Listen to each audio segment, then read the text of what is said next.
Aujourd'hui, j'entends des propositions d'embargo total sur le gaz russe, ce qui est en réalité absolument insoutenable pour notre économie.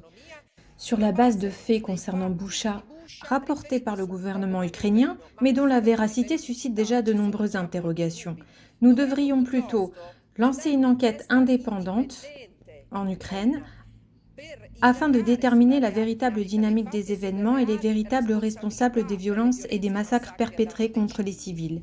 Le secrétaire général adjoint de l'ONU, s'exprimant devant le Conseil de sécurité, a évoqué des rapports faisant état de violences sexuelles commises par les forces ukrainiennes et les milices de défense civile.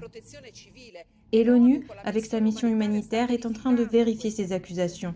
Par conséquent, un nouveau financement européen de l'industrie de l'armement ou de nouvelles sanctions ne feront que prolonger cette guerre, augmentant le nombre de morts et exacerbant une crise qui affecte à présent une Europe déjà faible.